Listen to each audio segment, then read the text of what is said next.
She called on a Tuesday morning, my daughter-in-law, not to ask how I was doing, not to say happy birthday. She called to tell me she'd dropped off a gift at my front door, a bottle of single malt Scotch, 25 years aged, wrapped in brown paper with a ribbon tied neatly around the neck. "We thought you deserved something special this year, Dad," she said.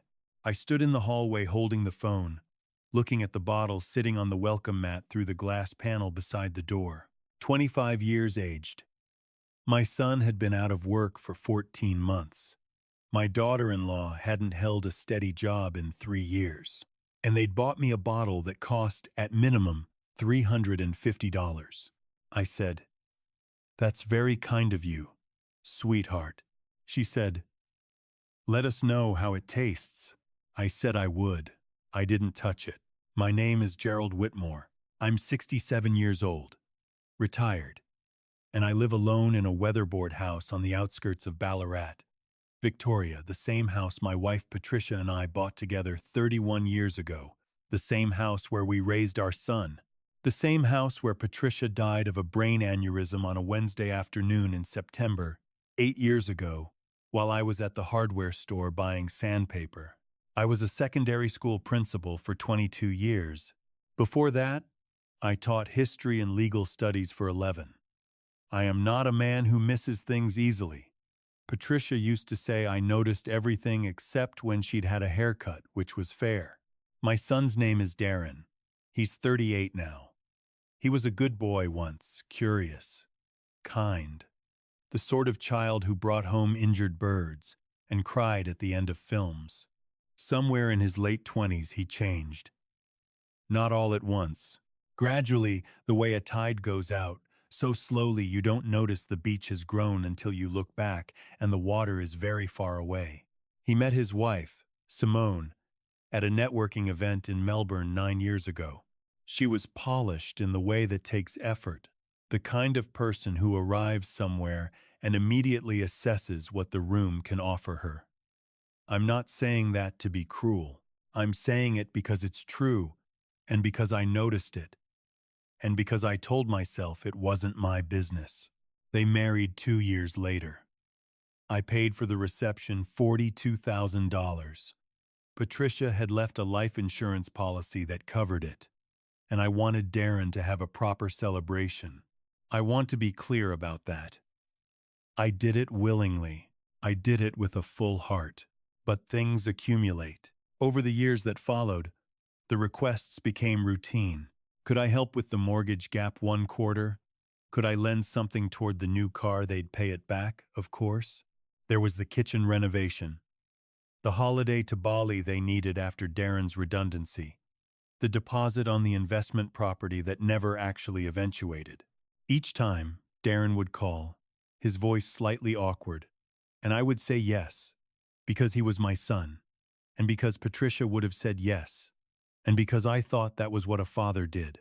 By the time Simone left the bottle on my doorstep, I had given them not lent, given somewhere in the vicinity of $80,000 over 7 years. I had stopped counting after a while. It felt indecent to count. I should also tell you about the property. The house I live in is worth considerably more now than when we bought it.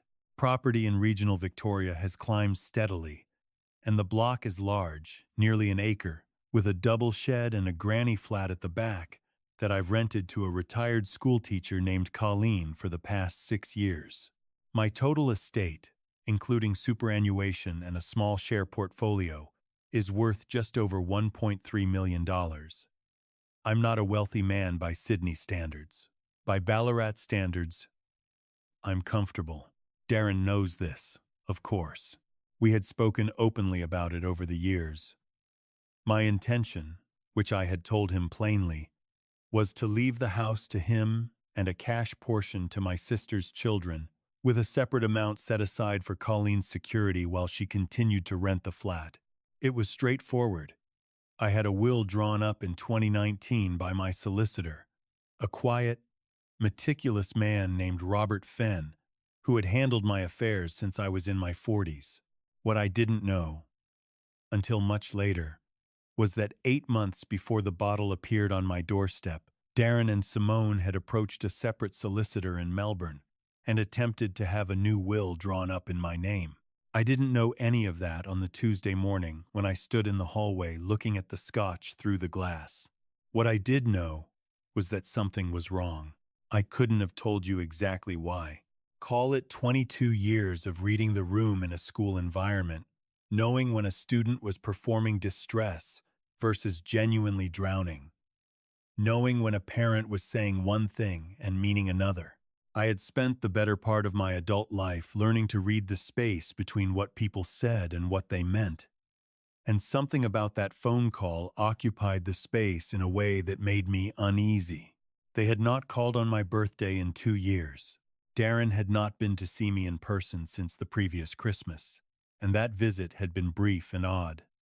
Simone staying in the car while he came in, both of them distracted and leaving earlier than planned.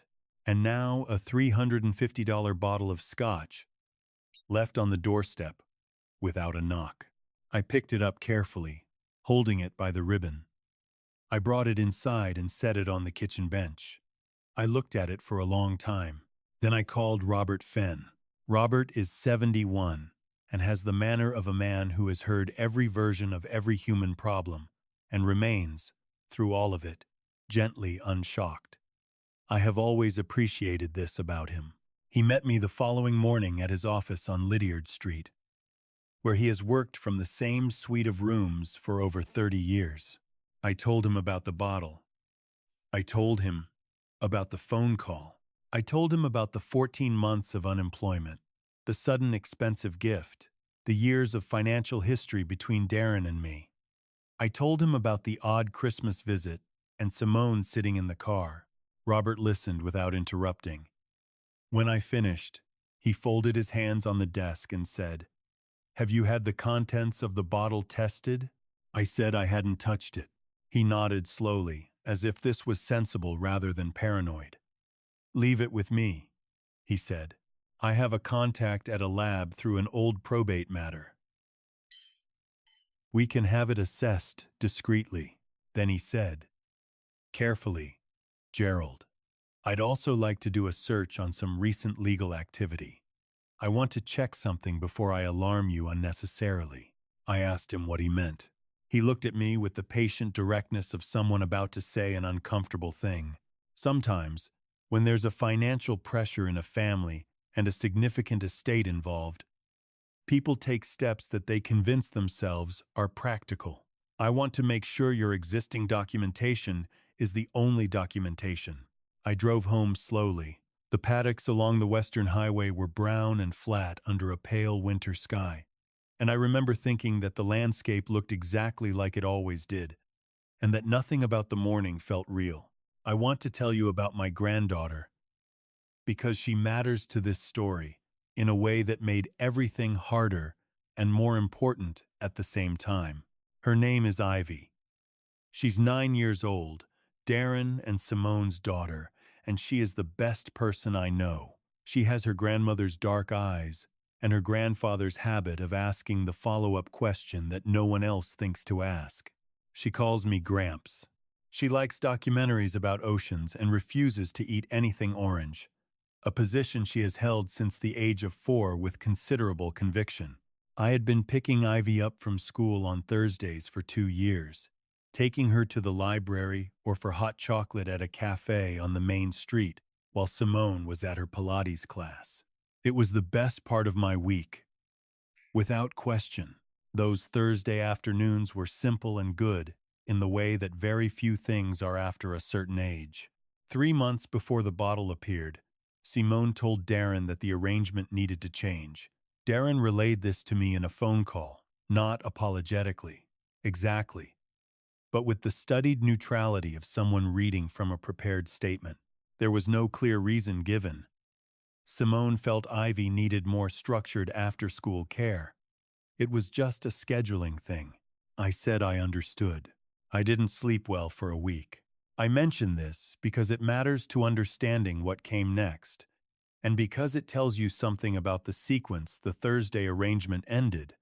Then the Christmas visit was strange. Then the bottle arrived. Looking back, I can see the shape of it. At the time, I could only feel the edges of something I didn't yet have words for. Robert called me 8 days after I left the bottle with him. His voice was measured in the way that meant he had news he was organizing carefully before delivering. "The lab results came back this morning," he said. "Gerald, the Scotch contains a significant concentration of a compound called ethylene glycol." I sat down at the kitchen table. Ethylene glycol is the primary component of antifreeze. It is colorless. It is odorless in small quantities. It has a slightly sweet taste that can be masked in a strong spirit. Ingested in sufficient quantity, it causes kidney failure. The symptoms develop gradually over 12 to 24 hours and can initially present as intoxication, which is why it is sometimes not identified quickly. It is, in other words, a way of making a death look like an accident or a health event in an older man who lived alone. Robert said, "I've also completed the search I mentioned. Gerald, there is a second will. It was executed 8 months ago by a solicitor in Melbourne, a firm I don't recognize. It names Darren as the sole beneficiary of your entire estate, including the property and the superannuation. It makes no provision for your sister's children, or for Colleen. It also, I should tell you, bears your signature." I said, "I never signed it." He said, "I know." We were both quiet for a moment. Then Robert said, "I need to ask you something, and I want you to take your time. How do you want to handle this?" I thought about Ivy. That's the honest answer. Before I thought about the police, or the fraud, or what the law required, or what I felt about my son, I thought about a 9-year-old girl who likes ocean documentaries and refuses to eat anything orange and calls me Gramps on Thursday afternoons that no longer happened. I thought about what her life would look like if her father went to prison and her mother followed. I thought about who would pick her up from school. I thought about whether she had done anything wrong. And the answer was that she had done nothing wrong. And she was 9. And whatever happened next, she would carry some version of it for the rest of her life. Then I thought about Patricia.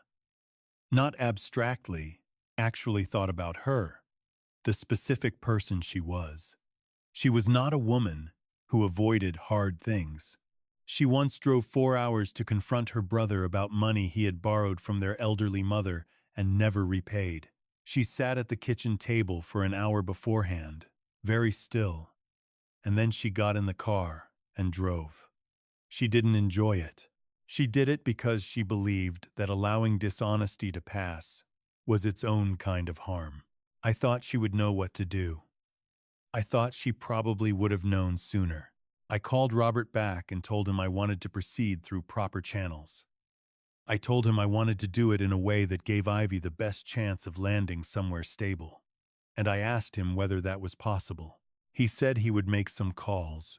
Over the following 3 weeks, Robert worked with a forensic document examiner who confirmed the signature on the second will was a forgery traced, most likely from an older document, with microscopic inconsistencies in pressure and angle that a trained examiner could identify clearly.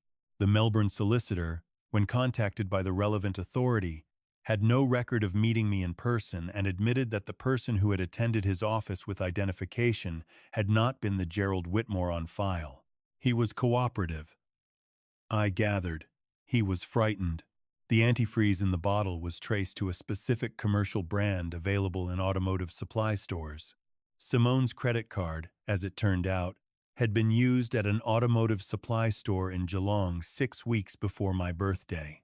This information came later, through the police investigation, not through Robert.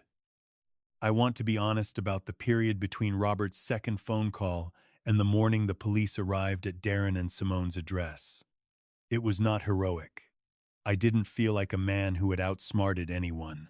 I sat in my house in Ballarat for 3 weeks, feeding the birds in the backyard at 6 in the morning, the way I always did, driving to the library on Wednesdays, ringing my sister on Sunday afternoons, and saying nothing about any of it. because Robert had advised me not to discuss it with anyone until the investigation was complete. I thought about my son. I thought about the boy who brought home injured birds. I tried to find the logic of how a person moves from that child to a man who traces his father's signature onto a document designed to make a death look natural. I couldn't find the logic. I don't think there is logic. Precisely. I think there is pressure and debt and the slow erosion of one's better self when you spend years making small compromises and then one day realize the compromises have carried you somewhere you couldn't have imagined at the start.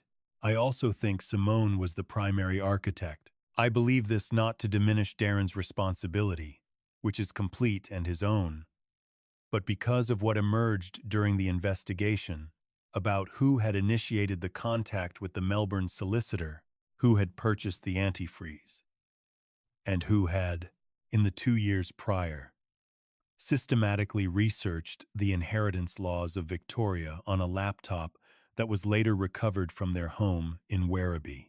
Darren knew. He participated, but I believe he was a man who had been led to a door, and then led through it, and then found the door closed behind him. This does not excuse him. I want to be clear about that. Understanding how something happened is not the same as forgiving it. And forgiveness, in any case, is not something I've arrived at yet. Perhaps I will. I'm 67, not 77. I have time, possibly.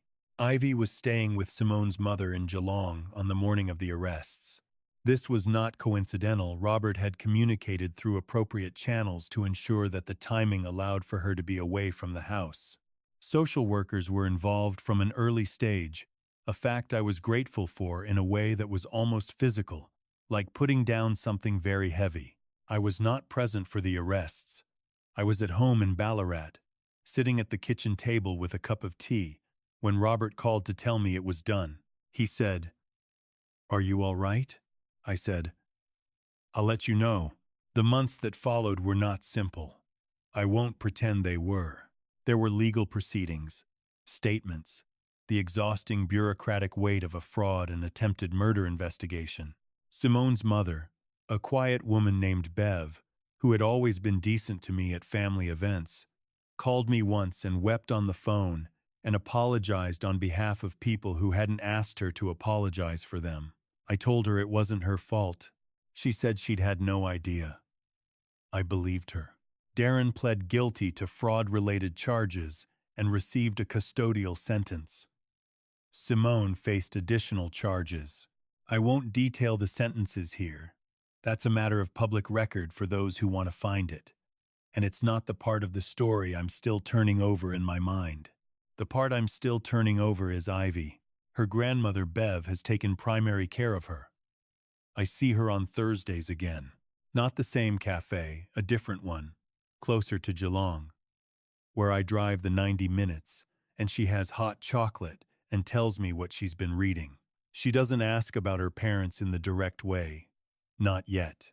She asks sideways questions, the way children do when they're trying to understand something by walking around its edges.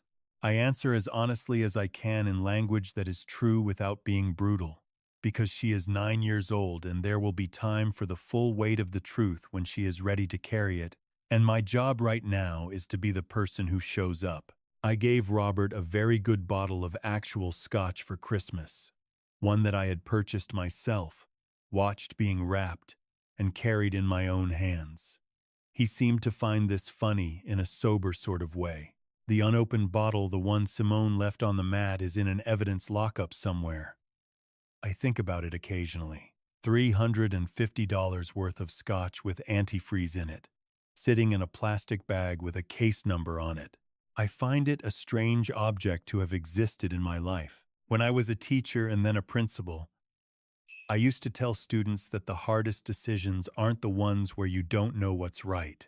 The hardest decisions are the ones where you know exactly what's right, and it costs you something real to do it. Reporting your own son costs you something real.